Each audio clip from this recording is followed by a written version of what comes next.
When you think of legendary Osu maps, names like the Big Black, Freedom Dive, Airman, and High Score immediately come to mind. These maps are ancient by Osu standards, yet their legendary status remains unmatched even after 13 years. So what happened to legendary maps? To go deeper into this, there needs to be a definition. There are plenty of noteworthy maps. Cycle Hit, United, Through the Fire and Flames, you get the idea. What's a common factor between all these maps? Well, other than all of them being old, they all have a very high favorite count. While this is one factor, it's definitely not the only one, because look me in the eyes and tell me that Log Off Now's Aino Tsukima is more notable than Blue Zenith. The second factor that is common between these maps is that players of all ranks and skill levels are playing, or at least know of the map set.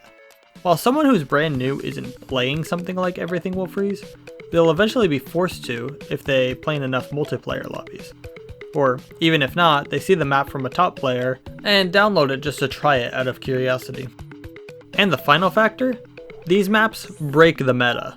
Sure, aim spam maps are played at all ranks and get tons of favorites, but let's be real, nobody's calling Chug Jug with You one of the best maps of 2024. No, what really defines these maps are their iconic patterns and typically a unique playstyle that goes against what people play for PP. More specifically, something that can be clip farmed and that is really impressive to hit. So with all this defined, why, other than a couple exceptions we'll go over later, hasn't there been any legendary maps in recent times? Before we get to the main part of the video, come on guys, what are we doing here? This is almost higher than my profile accuracy. I make content like this quite often, so join the community if you want to see more, and the Discord to stay updated on future stuff. Okay, so we have a loose definition of these maps, but there's one final part that isn't talked about a lot, and that is reputation. Now, how do these maps get this reputation? Well, there's many reasons why these maps become popular. Cookiezi playing them, PB records, being the hardest maps of the time, Cookiezi clips, tournaments, memes, unique and interesting patterns, and most importantly, Cookiezi playing the maps. Okay, maybe I'm exaggerating a bit, but Cookiezi and other players like Ruruchi greatly contributed to these maps' status, with the clips and streams showcasing them and making new and veteran players download and try out the maps for themselves. While Cookiezi isn't as relevant nowadays, the equivalent, MREC, started quite late with his fame. What this means is that there was a large gap between the reign of Cookiezi and the reign of MREC, with some great but not groundbreaking players changing the top spot over the years between. The only other player in that time with a similar status is White Cat, who also contributed to some maps becoming well known, but more so focusing on farming and playing the meta. As said before, meta type maps can't become a legendary map, so there was a huge gap in non-meta maps getting attention. Even MREC, who has been number 1 longer than Cookiezi, still farms the meta, and playing ridiculous aim and speed farm every day he plays. While this is good for the game, it doesn't contribute to maps or off-meta styles being focused. The one who is, or was, would be Worst HR Player or Forum. Even though he's stopped playing Standard for the moment, he still contributed greatly for high difficulty, clippable, off-meta map. Maps like Kobaryo's Bookmaker and Magic Girl are great examples of these types of maps, since even the best aim control reading player couldn't FC them, but could still hit cool and unique patterns. Since players like Worst HR Player, MREC, and all of them have a reputation to themselves, any maps that give them issues or are tough for them to FC all gain a reputation on their own. There are other things that give a map reputation other than top players, such as memes. Not only 727 Blue Zenith, but things like Rockefeller Street or Megalovania were memes either inside or outside of the community, and gave either the maps shown or any map containing that song a ton of attention over a short amount of time. Tournaments are another reputation setter for maps. Maps like Image Material and Tengaku are old but very recognizable maps from being used as the Osu World Cup tiebreaker over a few years. Which, not to take away from the custom maps used nowadays, they're great, but back in the day they had to use already ranked maps in both the pool and as tiebreakers for Osu World Cup, which definitely made these maps much more recognizable.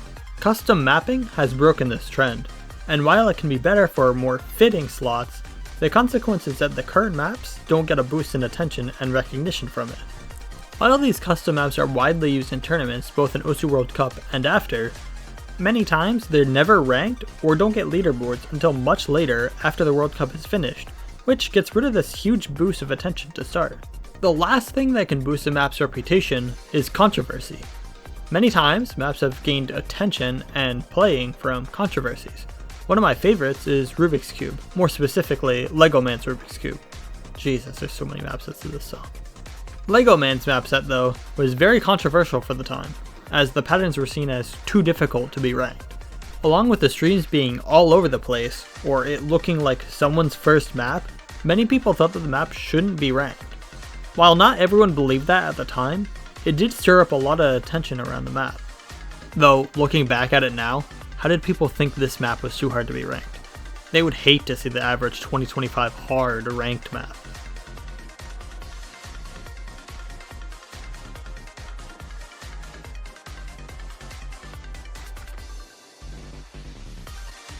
Controversy can be a double-edged sword, however, where something like The Pretender got some attention, but overall was killed pretty quickly because of the drama around it being just a remap of the popular RLC map set.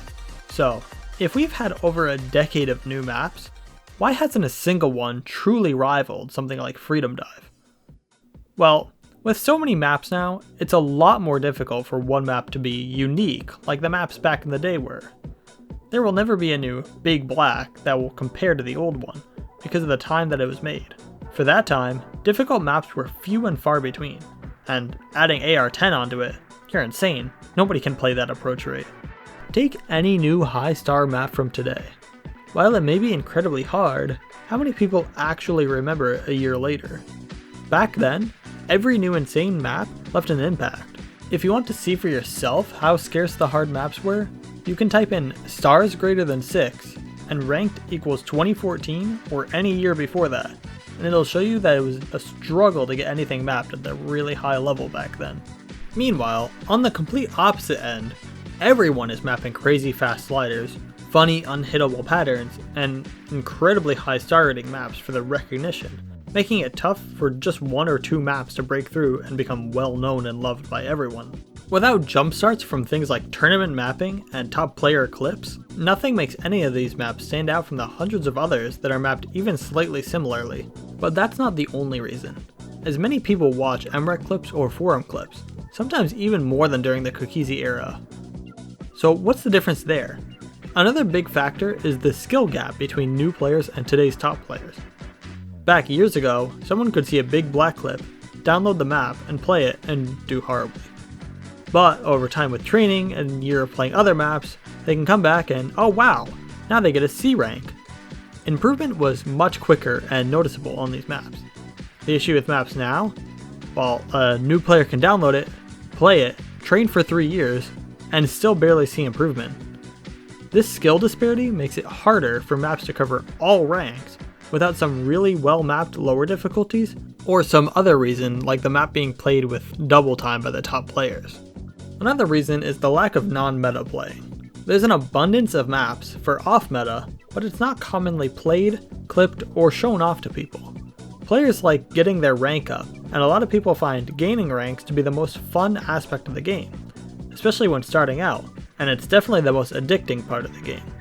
While there are plenty of players who do play off-meta stuff, the majority of the active community wants to see the funny cross-screen jumps or unbelievable speed, and not the fact that random 400 hit all the slider ends. Come on man, read the room. We're all here for the aim slot meta, woo! As mentioned earlier, there are a couple maps that I believe are breaking into this status in this age of Osu. The main one I was thinking of was True DJ Mag long title. It came out in 2021, so pretty recent, and going over the definition that we set up earlier, we can see that yes, it has a very high play and favorite count. People of all ranks at least have this map or know of the map, and this map very clearly goes against the meta.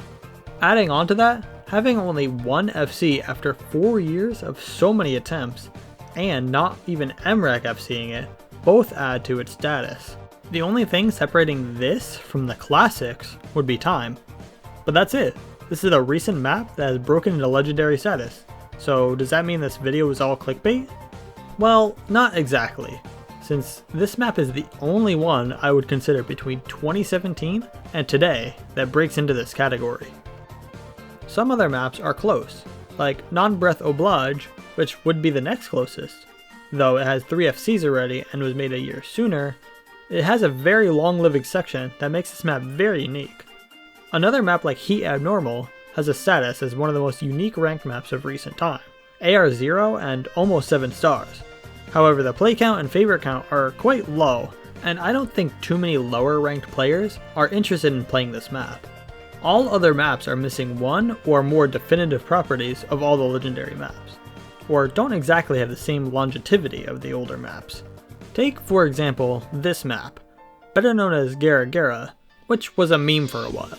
It gathered a lot of attention very quickly, and it was played and liked by everyone. And then it just died out in about a year or so, with barely any movement on the leaderboard over the past couple years. Would this be a legendary map? Possibly for the time, but I would more equate it to something like Bad Apple. Popular for the meme, but without any outstanding and recognizable patterns, the map died out pretty quick. Other than that, that's it. Nothing noteworthy has been mapped in recent times that can keep up with the longevity of the old maps. This doesn't mean that map quality has dropped or that players are heading in the wrong direction. Every legendary map will have its place in time, as the old maps wouldn't be anything special if they were mapped today. The way we play and the way we map has evolved over the years, changing the landscape for all previous and future maps. While I personally think that a new legendary map could come at any time, maps that even come close to this status are so few and far between that it feels like it may not even be possible. The next Freedom Dive could already exist, it could be mapped tomorrow, or it might not ever come at all. So what do you think? Is there going to be a map that rivals Big Black status at any point in the future? And what's your favorite map that hits all the criteria before? Let me know in the comments below. And, as always, see you next time.